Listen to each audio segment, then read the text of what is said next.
this chapter of Jerusalem, which is chapter 24. You're not going to understand any of it, it's going to be gibberish. But the narrator is the stone statue of the Archangel Michael on top of the Guildhall.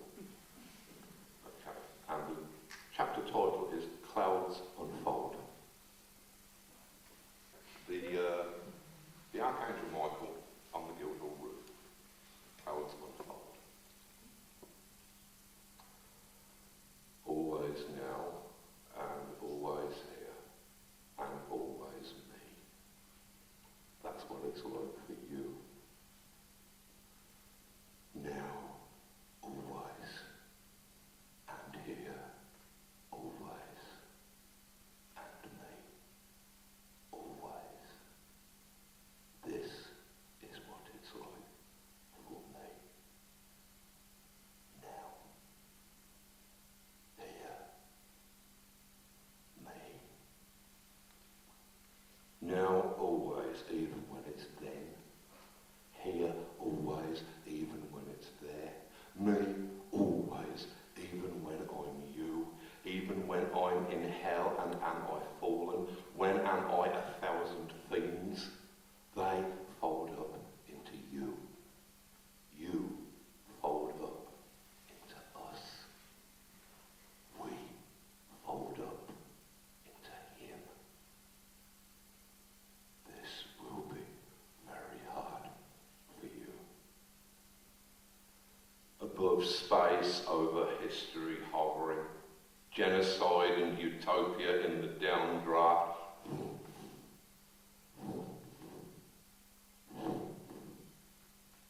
Ball of breath through the white feathers sent to conscientious cowards, blood objectors.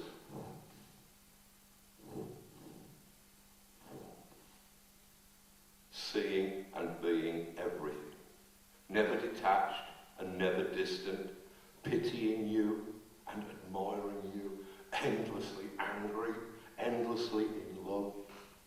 Auschwitz and Rembrandt in the upbeat.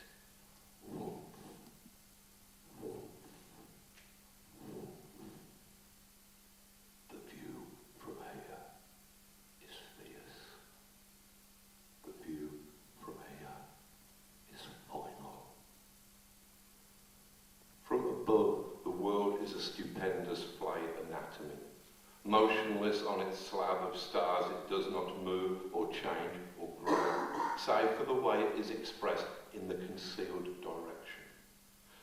Burning gas and vaporized ore spinning into molten balls, the magma crusting over with a thin black rind of elements, and in the heat and poison there is life here, even now. Microbial seethings in the cyanide drifts, the hydrochloric puddles. Reading Cosmos left to right, from bang to crunch, from germ to worm to glinting cyborg and beyond, the woven tapestry unpicks itself, reorganising into new designs. The marbling of cloud changes its colour. Leaning closer like impassive doctors, mottled planet meat is visible, exposed.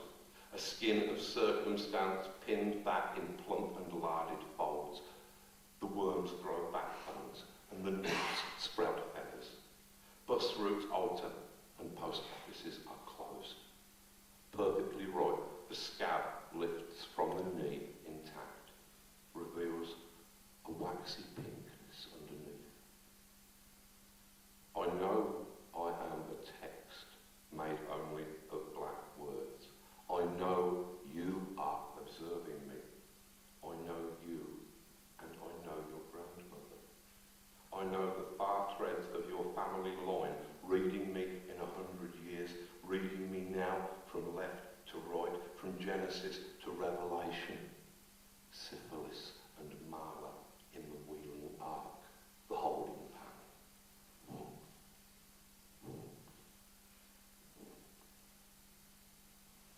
In my beginnings, am I a black word against the blinding white? Am I a meaning, staining the ineffable? All my identity is in this quadrant crease, this angle, wherein am I folded down from singularity with my 3 brothers. Each of us, in 90 paces, count the gold degrees of our awareness, our domain. Each of us has his corner, has his pocket. Each of us has his own element to work with and his own direction of the wind. These are our nails, these are our hammers, fire and flood and hurricane and avalanche. We are the strong hand in the nuclear flash, the weak hand in the isotope's decay. We are the hand wherefrom the lightnings bristle and the hand that flings the apple or the suicide alike to earth. 4 master builders. We have rods and we have measures. We are crowbars of creation. We are smiling in the hum and harmony before the world starts. Here am I become a soldier at the fall, my staff made slippery with the ichors of the fallen as we drive them down into the low geometries, into the hells of substance and sensation, torture mazes of the intellect, maelstroms of boil and longing. We are loving them and weeping as we run them through and tread them under out of mathematical necessity. The 32nd spirit, who is mighty, drags himself towards me down the Q shaft that impales him, coughing up the blood of logarithms. Rape is in his red eye, murder in his green one. Algebra spills from his punctured breast, and he reviles me, saying, "Brother, fellow builder, how is it you treat us thus, when we are but unfolded leaves of thee? It is thine own selves that are trampled here into this dark, into this worldly muck." The words he speaks are true. I raise my naked foot and plant it square against him, push his gory weight along my spear's slit length, kick him from its blue powdered end to plummet howling into stars and calendars and money, into form and passion and regret. Around me in this slaughter firmament, this massacre of clouds, our painful war rages forever, and the maimed jinns are like locusts, raining on parched fields. Where have we sown a universe? Now, on the sheer plateau of signs and symbols, where shall be raised up Jerusalem? Where shall be raised up Golgonooza and Mansoul and all the higher townships? Am I stooped in conference with fabled Solomon? My language breaks against his leather cheek. Crumbs of mythology flake from our blazing edges, and I gift him with the ring, the holy Taurus, whereby may the stumbling blocks, the Satans, all be bound to the construction of his temple.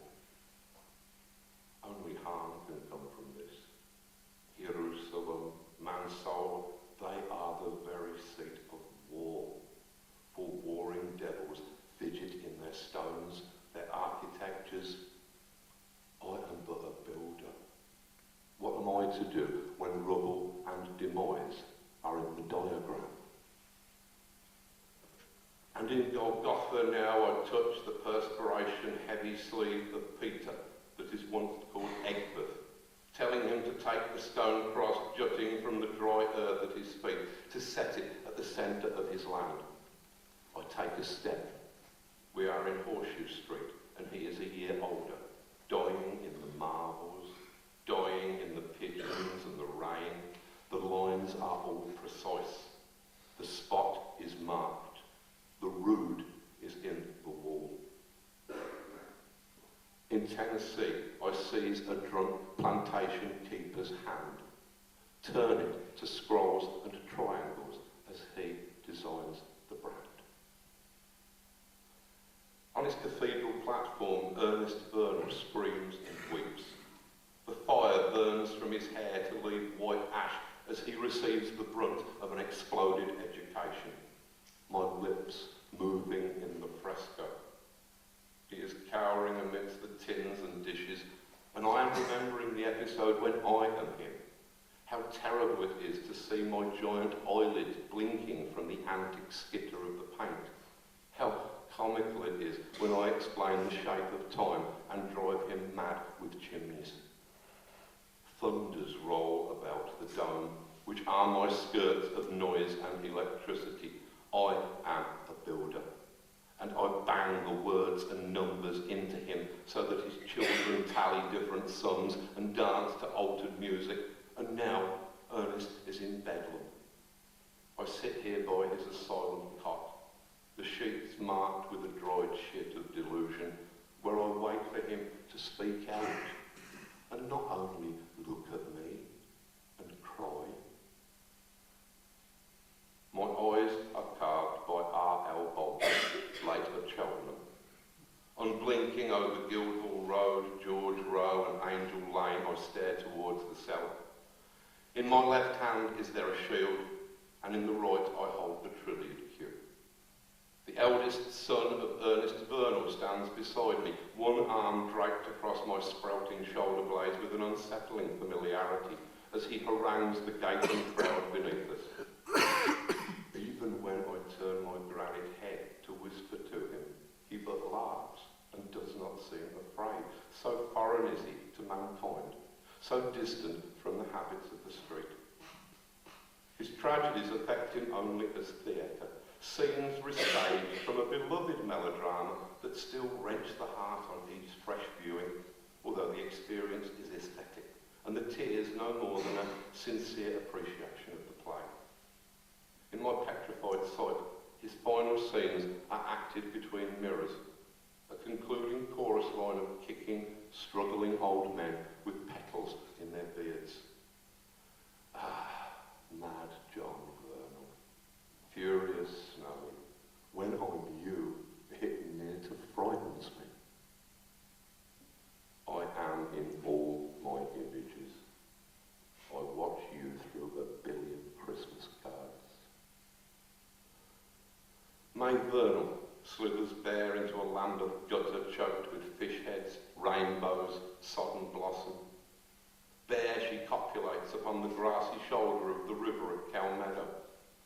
Gasps of joy unfold to screams of childbirth, and the green bank, damp with starlight, is become a narrow downstairs chamber, still perfumed by excrement recently burned upon its hearth, an offering to winter spirits that have filled the lavatory with ice. The deathmonger is hovering in her white apron, where embroidered moths swarm on the frill. She takes the lovely newborn from its mother's gaping and tormented birth canal, carries it 18 months and some few steps into the grainy light at the front parlour. Here she sets it carefully in a small coffin, and May Warren brushes out the golden hair her child has grown in its brief passage from the living room through to this dying room.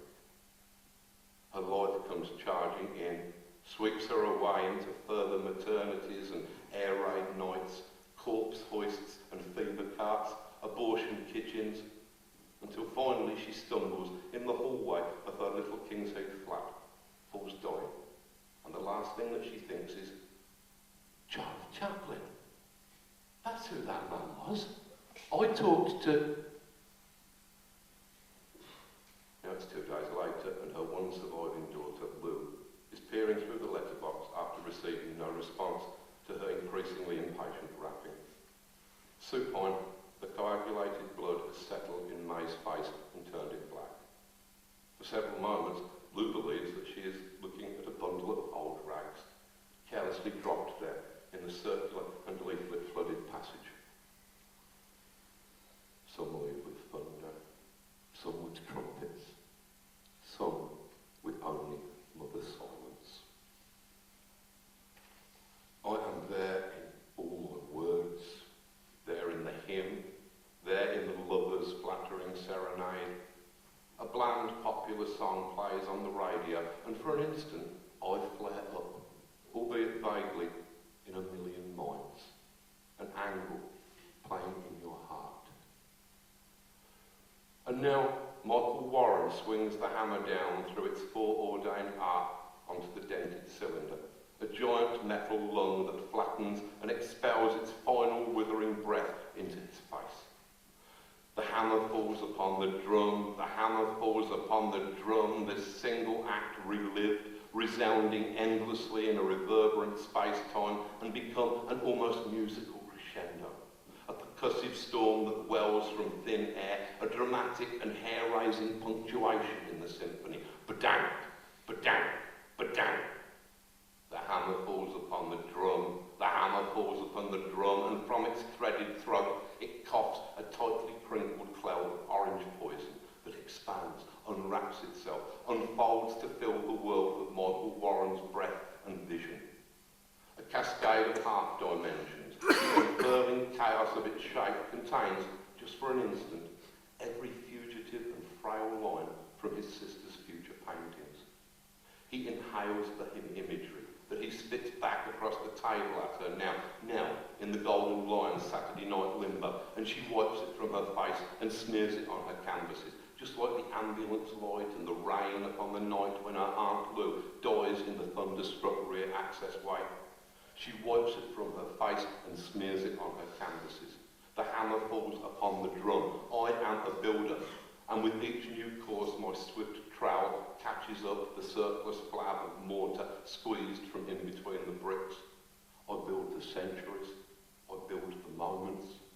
I am following the diagram. All the weight is carried at the centre.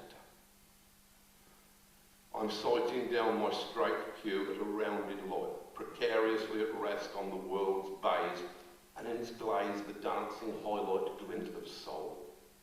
I knock the reason and the colour both from Ernest Burnham's head. I squeeze May out into a gutter and send fever carts to carry off her firstborn daughter. I cram Snowy's mouth with flowers and I throw the poison dust in Michael's eyes. I bank, roll into the high thermals, majesty and rubble in the dive. The tail spin, woof, woof, woof.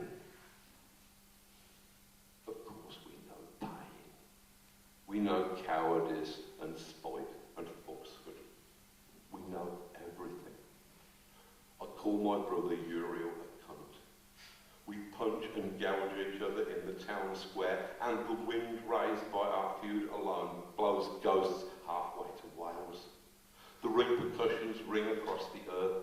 He blacks my eye, and China's great leap forward carries it into an economic abyss. I collapse his nose and Castro comes to power in Cuba. From my split lip dribble structuralism, rock and roll and hovercrafts. We pick the golden clocks before they're ready, and the Belgian Congo blooms with severed heads. Of course we stride among you, thigh deep in your politics and your mythology. We wade through the pink map-scrap petals of your rapidly disintegrating Commonwealth. We march in a black tide on Washington. We juggle satellites and Francis Bacon. We are builders. We build Allen Ginsberg and Nehemiah's Cathedral in Brasilia. We slap up the Berlin Wall. Clouds pass across the sun. We're with you now. Of course, we dance on pins and level cities.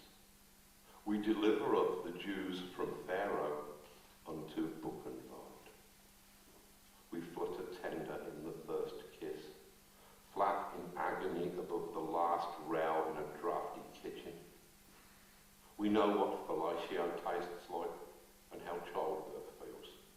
We climb upon each other's backs in shower cubicles to flee the fumes. We are in the serene molecular indifference of the zyklon and the dull heart of the man who turns the wheel to open up the ducts. We are forever standing on those bank steps in Hiroshima as the reality surrounding us collapses into an atomic hell. The moment when you reach your orgasm together, and it is the sweetest, the most perfect instant that you've ever lived through, we are both of you. We keep slaves, and we write amazing grace. Of course we shout, of course we sing, of course we kill and love. We cheat in business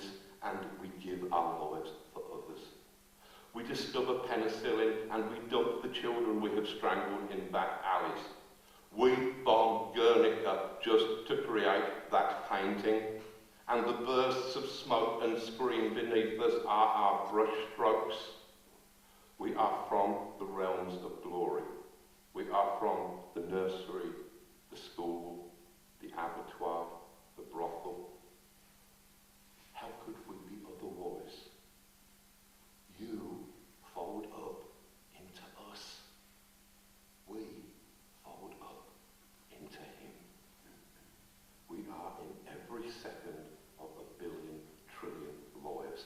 We're every ant, each microbe and leviathan. Of course we're lonely. Everything swirls in my eye. If I but blink, all of existence breaks down to an alphabet of particles and thence to only numbers, to an endless sea of values circling in radiant symmetry about their axis, which resides between the figures 4 and 5. When multiplied with the resultant digits added, these reflect each other perfectly, as do the 3 and 6, the 9 and 0, 10 and -1, 16 and -7, onto positive and negative infinity alike. There, at the centre of the mathematic hurricane, I stand. Its eye is mine. I am between the 4 and 5. Where is the pivot of the universe? I am revolving slowly between mercy and severity, between the blue shift and the red. I breathe in, and the stars tumble towards me, toppling back into a single white-hot quark into the minus numbers. I breathe out an aerosol of black exotic matter, galaxies and magnetars, positive suns exploding from my lips under the cold and dark extremities of time.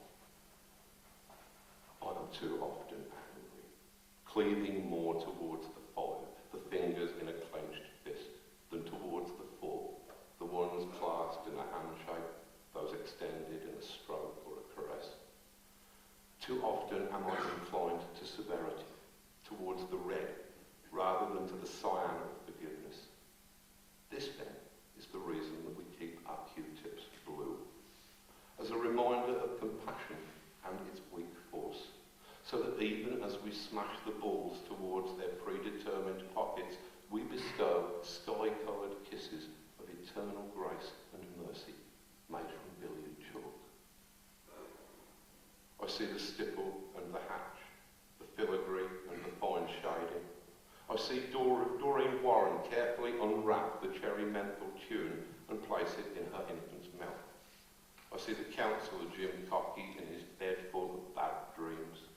I see the pavement artist Jackie Thimbles and Tom Hall, the minstrel ghost. I see fat Kenny Nolan as he contemplates the species of datura he has cultivated, and I smile to see it is an angel's trumpet, with the blossom's white bell hanging down, all rueful.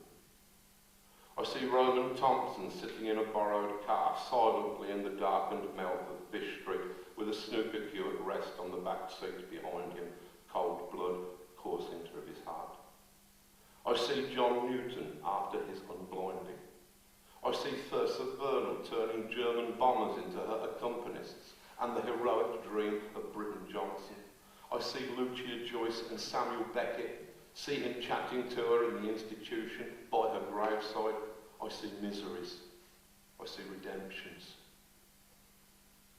I see Audrey Vernal on the dancehall stage, her fingers trickling on the keys of her accordion, tossing back her hair with one small blue shoe, keeping time on the worn boards, skirt swinging when the saints go marching in. Her tight smile falters in the spotlight, and her eyes keep darting sideways to the wings, where her dad Johnny, the band's manager, gives her the thumbs up, nods encouragingly at her, and then, later on, he's taking off his loud checked jacket, hanging it up on the hook for dressing gowns behind her bedroom door. I see Thomas Beckett, and I see the brown-skinned woman with the scar who works from the St. Peter's Annex in the year 2015. I see the saints go marching in. I see the dog turn on the central walk of Bath Street Flats, unbroken on the Friday afternoon, stepped in by Saturday when Michael Warren notices it on his way to Alma's exhibition. I step back before the canvas, reeling in the splendour. At the very start, there are 1,000 planets racketing about the solar system, ricocheting and rebounding, pulverising one another in a pinball free-for-all, and this is where we get the idea for our trillion table. Something hits the fledgling world with debris from both bodies settling at the edges of Earth's field of gravity, coagulating to a moon, a lucky opening break. Some short while later, a less sizable projectile makes its impact, and also its contribution to the culling of the thunder lizards. In the aftermath, immediate creatures called agglutinated foraminifera clothe themselves within protective tests of meteoric nickel and space cobalt, plate their unicellular forms in peacock displays of microscopic diamond dust. The ornaments of their miniature cosmos, clad with jewellery from the void, they scintillate there in the late Cretaceous silence, in the very dusk of life. They neither know about nor have concern with the extinctions of the macrocosm.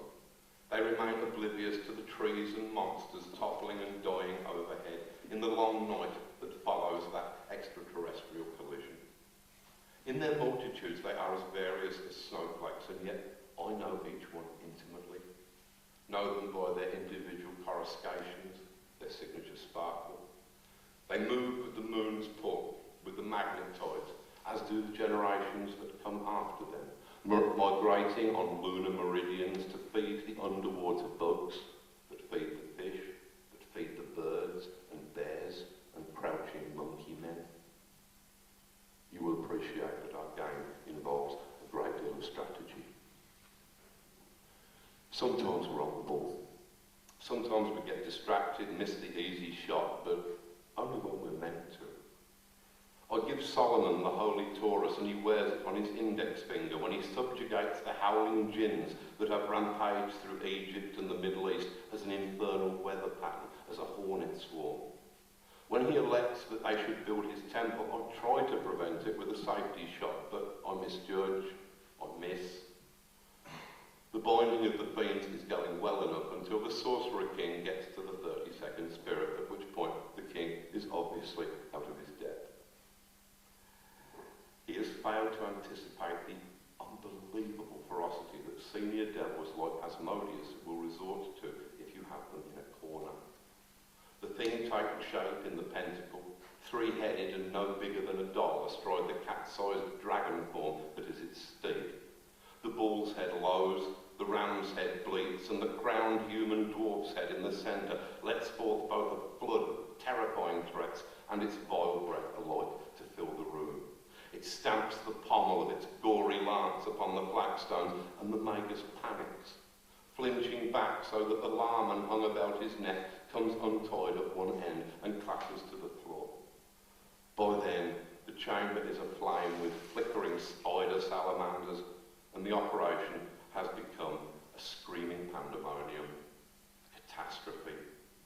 I close my marble eyes and look away. In consequence of this, I do not know what next occurred. It may be that the founder of the temple was possessed by the Ifrit, or it may be, as rabbinical scholars claim, with Solomon flung far away into a desert land and driven from his wits, while the triumphant demon steals his shape. It may be that Asmodee merely takes advantage of the king's discomfiture to plant destructive notions in his mind, or it may well be that the 32nd spirit does nothing at all, and all of the calamities to come are Solomon's alone. I only know that when I look back, the first temple is completed, with the malice of the 72 tempters, flatterers and devastators coded in its columns and its lines. A focus of the world's three most belligerent religions. I see crusade, jihad and retaliatory airstrike circling the pillars of the structure's round. I see a foul and fruity pulp of tortured men, raped women and pulverised children sliding down its ancient walls. King Solomon, what a colossal idiot. I keep up with the argument about intelligent design. ascribes to the late 20th century idea of consciousness as an emergent property, the disagreement vanishes. If self-awareness can emerge from systems that have passed a certain threshold of complexity, then is not the expanding universe of space-time, by definition, the most complex system that can possibly exist? Mark that I do not seek to trespass on the faiths or ideologies of others with this observation. I'm just saying. I sit through all of the extinctions, all the species that have reached the natural end of their extension into the concealed dimension. Every other week, a human language dies. Beautiful, unique life forms with intricate skeletons of grammar, delicately hinged by syntax. They grow weaker and fold in their wings of adjectival gossamer. They make their last frail noises and then crumble into incoherence, into silence, no more to be heard. A stilled tongue every fortnight, a concluded song. Hark, the glad sound. Hymns are of course tremendously important, be they planned by William Blake, John Bunyan, Philip Doddridge or John Newton. An attempted transcendental poetry intended for the common multitude.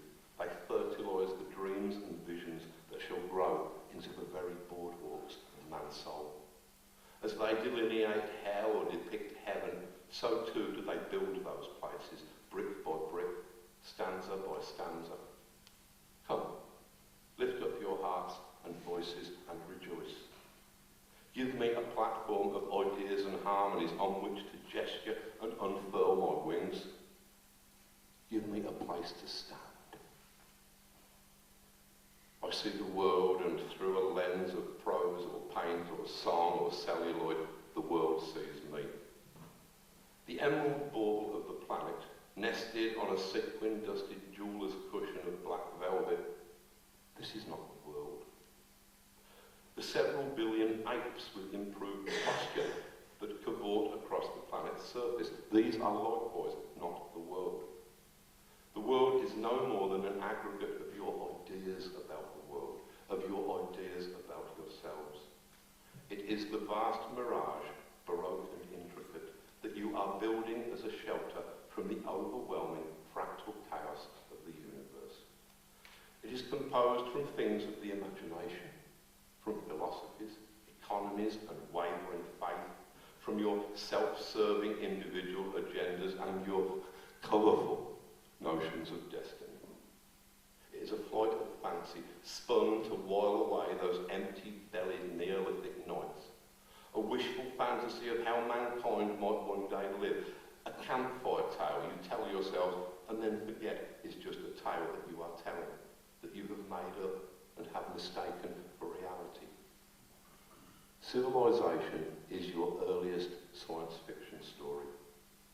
You come up with it so that you'll have something to do, something to occupy yourselves during the centuries to come. Don't you remember? For all that it manifests materially in castles, hospitals, sofas and atom bombs, the world is founded in the immaterial reaches of the human mind, is standing on a flimsy paradigm that has no actual substance. And if that foundation does not hold, if it is based perhaps upon a flawed perception of the universe that does not match with later observations, then the whole confection falls into an abyss of unbeing. Both in terms of its construction and its ideology, the world is far from sound. To be quite honest, it's a creaking death trap, and all of these health and safety regulations, I don't know the rules.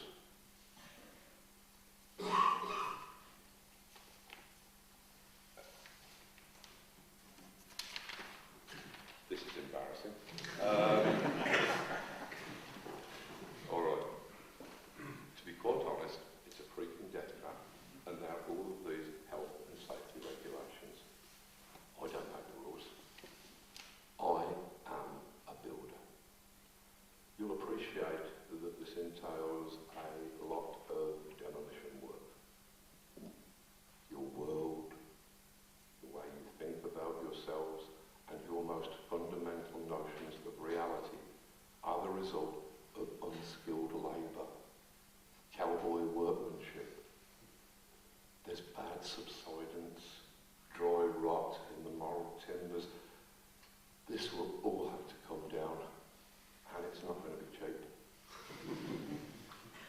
does the phrase clearance